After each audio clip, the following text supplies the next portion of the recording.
الحمد لله رب العالمين والصلاة والسلام على سيد المرسلين نبينا محمد وعلى آله وصحبه أجمعين أما بعد عن أبي رقية تميم الأوس الداري رضي الله عنه أن النبي صلى الله عليه وسلم قال الدين النصيحة قلنا لمن قال لله ولكتابه ولرسوله ولأئمة المسلمين وعامتهم رواه مسلم. مسلم کے حدیث تمیم داری رضی اللہ عنہ راوی، بہت پائے کے بہت بزرگ صحابی، یہی ہیں جن کو حضرت عمر رضی اللہ عنہ نے جب اپنے دور میں مسجد نبوی میں تراویح کی نماز باجماعت شروع کرائی تھی تو ان کو حکم دیا تھا کہ عورتوں کو جماعت سے تراویح کی نماز مسجد نبوی میں باقاعدہ ایک ساتھ شروع کی گئی تھی حضرت عمر رضی اللہ عنہ زمانے میں. پہلے ایسا نہیں کہ مشروع نہیں تھی، اس کے پہلے خود نبی کریم صلی اللہ علیہ وسلم پڑھایا تھا 3 دن، لیکن آپ نے کسی وجہ سے پھر نہیں پڑھایا. بعد میں باقاعدہ حکومت کی طرف سے جو چیز ہوتی تھی اسے کہا جائے گا کہ حضرت عمر رضی اللہ عنہ نے ایک امام کے پیچھے سب کی نماز شروع کی. تو اس میں حضرت ابی بن کعب مردوں کو پڑھاتے تھے، حضرت تمیم داری عورتوں کو پڑھاتے تھے. کہتے ہیں ان کی قرت بہت ہی نرم، اور خود نبی کریم صلی اللہ علیہ وسلم سے پڑھواتے تھے. کہتے ہیں کہ نبی کریم صلی اللہ علیہ وسلم فرمایا الدین النصیحہ، دین نصیحت ہے. کہیں دین نصیحت خیر خواہی کا نام ہے. نصیحہ کے معنی میں، نصیحہ کا معنی ہوتا ہے اردو میں خیر خواہی کا. دین خیر خواہی کا نام ہے، یا یہ کہیں دین پورا کا پورا خیر خواہی ہے. صحابہ کرام نے پوچھا لیمن یا رسول اللہ، اللہ کے رسول کس کے لیے؟ سیدھی سی بات ہے، جب ہم کہیں گے کہ فلاں کے ساتھ خیر خواہی کرو یا فلاں کے لیے خیر خواہی کرو تو سیدھا ایک سوال آئے گا ذہن میں، کس کے ساتھ خیر خواہی کی جائے؟ وہی صحابہ کرام نے پوچھا کہ جب دین مکمل دین ہی خیر خواہی ہے تو کس کے لیے؟ آج فرمایا پہلی بات اللہ کے لیے، وَلِكِتَابِهِ اللہ کی کتاب کے لیے، وَلِرَسُولِهِ اللہ کے رسول کے لیے، وَلِأَئِمَّةِ الْمُسْلِمِينَ وَعَامَّتِهِمْ مسلمانوں کے ائمہ یعنی اماموں کے لیے، اور تمام عام مسلمانوں کے لیے. اور کیجئے دین کو مکمل خیر خواہی کا. امام ابو نعیم فرماتے ہیں کہ حدیث بہت ہی عظیم ہے، اور مکمل تعلیم، دین کی جو تعلیم ہے مکمل تعلیم کی طرف اشارہ کر دیا. ہر آدمی ہم سے چاہتا ہے کہ ہمارے ساتھ اچھا ہو، اس کا حقوق پامال نہ ہو، اس کا جو حق ہے اس کے گھر میں باہر کہیں بھی، کسی تجارت کے معاملے میں کہیں بھی اس کا جو حق ہے اس کا حق وہ ملے. اور اسلام نے اسی کو بنیاد رکھا ہے، کیونکہ جب آدمی کا حق پامال ہوتا ہے تو خود جہاں اس کو خود اچھا نہیں لگتا ہے وہیں اس کے دل میں اس جگہ دوسرے کے حق کی بھی ناقدری پیدا ہوتی ہے کسی نہ کسی مرحلے میں جاتا ہے، اور اس سے معاشرے کے اندر ظلم پیدا ہوتا ہے. اور اسی چیز کو اور اوپر لے جا کر جب ہم دیکھتے ہیں یعنی اس کو اللہ رسول اللہ کی کتاب کے ساتھ نے جوڑ دیا تو وہاں اور ہی اہم چیزیں نظر آتی ہیں. وائیے ایک ایک چیز ہم لیتے ہیں. فرمایا پہلی چیز کہ اللہ کے لیے خیر خواہی کیا ہے؟ ہم اللہ کے لیے کیا کر سکتے؟ کچھ نہیں کر سکتے. اللہ کی نعمتوں کے تو ہم ہر وقت محتاج ہیں، ہم اس کو کیا دیں گے؟ یہاں اصل مراد یہ ہے کہ اللہ رب العالمین کے جو حقوق ہمارے اوپر واجب کیے گئے، اللہ نے جو حقوق ہمارے اوپر عائد کیے، چاہے وہ حرام و حلال کے سلسلے سے ہو، چاہے وہ عقیدے کے تعلق سے ہو، چاہے عمل کے کسی باب میں ہو، اللہ نے جو چیزیں ہمارے اوپر عائد کی ہیں ان سب کو بجا لانا یہ اللہ کے ساتھ خرچائی۔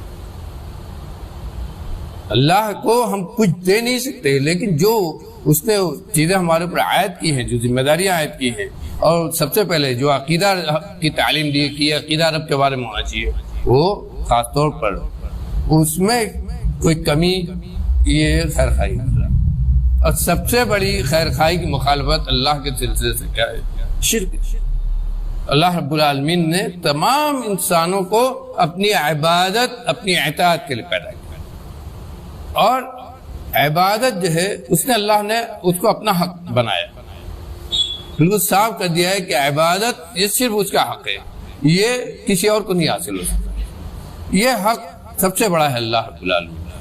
یہ حق اگر کسی اور کو دیا جائے گا تو یہ اتنی بڑی حق تلفی ہے اللہ کے ساتھ کہ اللہ رب العالمین اس کو کبھی قبول نہیں کرے گا۔ اسی لیے اللہ نے صاف کہا ہے وَمَن يُشْرِكْ بِاللَّهِ فَقَدْ حَرَّمَ اللَّهُ عَلَيْهِ الْجَنَّةَ، جو آدمی بھی اللہ کے ساتھ شرک کرے گا اللہ رب العالمین اس کو ہرگز بھی فقد حرم اللہ علیہ الجنہ، اللہ نے اس کے اوپر جنت حرام کر دی۔ یہ بھی کہا کہ ان اللہ لا یغفر ان یشرک بہ ویغفر ما دون ذلک لمن یشاء، آدمی سے اس دنیا میں گناہ ہونا ہے، گناہ اس کی سرش میں، فطرت میں اس کے، لیکن کیا کہا اللہ نے کہ شرک ایسا گناہ ہے کہ اللہ رب العالمین اس کو کبھی نہیں معاف کرے گا۔ شرک ایسا گناہ ہے کہ اس کو کبھی بھی نہیں معاف کرے گا۔ اس کے علاوہ جو گناہ انسان سے ہوں گے، چھوٹے بڑے بڑے بھی ہوں، اللہ رب العالمین اس کو معاف کر سکتا ہے۔ تو یہ سب سے پہلے اللہ کا یہ حق ہے، اور یہ خیر خواہی اتنی عظیم چیز ہے کہ نبی کریم صلی اللہ علیہ وسلم باقاعدہ صحابہ کرام سے بیعت دیا کرتے ہیں۔ حضرت جریر بن عبداللہ بجلی رضی اللہ عنہ بہت بزرگ صحابی کہتے ہیں کہ میں نے نبی کریم صلی اللہ علیہ وسلم بیعت کی تھی۔ کس چیز کی؟ ہم اور آپ اس کو سوچ نہیں سکتے ہیں کتنا صحابہ کرام کو اپنے دین سے لگا ہوتا ہے، اس سے معلوم ہوتا ہے کہ آپ بیعت کی تھی۔ کس چیز کی؟ کہا کہ بایعت النبی صلی اللہ علیہ وسلم علی اقام الصلاۃ و ایتاء الزکاۃ والنصح لکل مسلم، نماز قائم کریں گے۔ بیعت میں یہ عہد کیا تھا اللہ سے، نبی کریم صلی اللہ علیہ وسلم سے کہ نماز قائم کریں گے، زکوٰۃ ادا کریں گے، اور کیا چیز؟ ہر مسلمان کے لیے خیر خواہ رہیں گے۔ خیر خواہی پر بیعت کی تھی، اور الگ سے اس کو کیا کہا ہے؟ اقام الصلاۃ، یہ حقیقت میں نماز قائم کرنا اور زکوٰۃ دینا یہ اللہ کے حقوق کے اندر ہے، یعنی دونوں باب میں بیعت کہاں ہم نے بیعت کی تھی۔ یہ اللہ کے تعلق سے، اللہ کے تعلق سے اس چیز کو ذکر کیا ہے کہ اللہ رب العالمین کا جو حق ہے اس حق کو ادا کرنا یہ اس کے ساتھ خیر خواہی ہے، یہ اس کے ساتھ خیر خواہی، اور اس خیر خواہی کا تقاضا ہے کہ جتنی جو چیزیں اللہ نے واجب کی ہیں ان کو بجا لائے آدمی، اور جن سے منع کیا ہے، جن کے کرنے سے روکا ہے ان سے رکے۔ یہ نہیں کہ ہم کریں گے اللہ کا حکم والا اور جب نہ کرنے کا معاملہ آئے گا تو اپنا کریں نہ کریں، ایسا نہیں کہا کہ دونوں چیزیں۔ اور یہی نہیں بلکہ علماء نے یہاں تک لکھا ہے کہ اس بات سے بھی آدمی راضی ہو کہ اللہ نے جو حکم دیا ہے یہی ہمارے لیے سب سے اچھا ہے، اس سے اچھا کچھ نہیں ہو سکتا ہے۔ ظاہری طور پر اس سے نقصان بھی ہو رہا ہے، تب بھی آدمی یہ عقیدہ رکھے کہ اسی میں ہمارا فائدہ ہے، یہ خیر خواہی کا یہ بھی تقاضا ہے۔ اس کے بعد کیا کہا؟ نصیحت کس کے لیے؟ اللہ کی کتاب کی۔ کتاب سے بنیادی طور پر مراد تو قرآن مجید، لیکن اس کے علاوہ بھی میں نے پہلے ذکر کیا ہے، اس کے علاوہ بھی بہت ساری آسمانی کتابیں ہیں جن کو اللہ رب العالمین نے اپنے مختلف نبیوں پر اتارا۔ یہ سب یعنی ان تمام کتابوں پر ایمان لانا اجمالی طور پر کہ اللہ رب العالمین نے اپنے نبیوں پر جو وحی کی تو ان کے اوپر کتابیں بھی نازل کی۔ انہی کتابوں میں قرآن مجید کے تعلق سے حافظ ابن عبد البر فرماتے ہیں کہ قرآن مجید کے تعلق سے جو نصیحت کا معاملہ ہے اس میں سب سے بڑی چیز یہ ہے کہ اس سے بہت زیادہ محبت، شدت محبت کہتے ہیں کہ شدت محبت ہو قرآن مجید سے، حد سے زیادہ اس سے لگاؤ ہو، کوئی دن ایسا نہ جائے کہ قرآن سے ہمارا تعلق کمزور رہے، کوئی دن ایسا نہ جائے کہ اس کی تلاوت نہ ہو، اور جب بھی ہم اٹھائیں تو اس سوچ کر اٹھائیں کہ کسی انسان کا یہ کلام نہیں، یہ کلام ہمارے خالق اور دنیا کے رب کا ہے۔ اور اسی کے ساتھ ساتھ یہ عزم رہے جب بھی قرآن پڑھیں کہ صرف اس کے الفاظ نہیں پڑھیں گے بلکہ اس کے معنی کو بھی سمجھنے کی کوشش کریں گے، اس کے اندر غور فکر کریں گے، اور جن چیزوں کا اللہ نے اس کے اندر حکم دیا ہے اس کو بجا لائیں۔ کہا یہ ساری چیزیں کتاب کے ساتھ نصیحت ہے۔ کتاب کے ساتھ نصیحت کی سب سے بڑی ہمارے ہاں خلاف ورزی کیا ہے؟ اچھے خوبصورت جزدان میں لپیٹ کر کہیں اونچے گھر میں اونچی جگہ پر رکھ دو کہ برکت آئے گی۔ حقیقت میں یہ قرآن کے ساتھ جو خیرخواہی کا حکم ہے اسی سب سے بڑی خلاف ہے۔ قرآن صرف برکت کی چیز نہیں، قرآن صرف تعویذ کی طرح پہننے کی چیز تو نہیں، قرآن صرف اس لیے تو نہیں ہے کہ دکان کی اوپننگ ہو اور جو ہے وہاں بلا کے مولوی کو پڑھا دیا جائے اور لڈو بانٹ دیا جائے۔ قرآن تو اصل میں یہ ہے کہ یہ یقین ہو کہ یہ اللہ کا کلام اور اس سے بہتر کلام کچھ نہیں ہو سکتا ہے۔ کوئی دن ہمارا اس کلام کو پڑھنے اور سمجھنے سے خالی نہیں جائے گا۔ اسی کو سمجھیں گے تو اسی سے ہم کو ہدایت ملے گی، اور اسی سے سمجھیں گے تو ہماری دنیا بنے گی۔ اور اس کے بعد کہا کہ رسول ہی، یہاں رسول سے مراد نبی اکرم صلی اللہ علیہ وسلم۔ آپ کے ساتھ خیرخواہی کیا ہے؟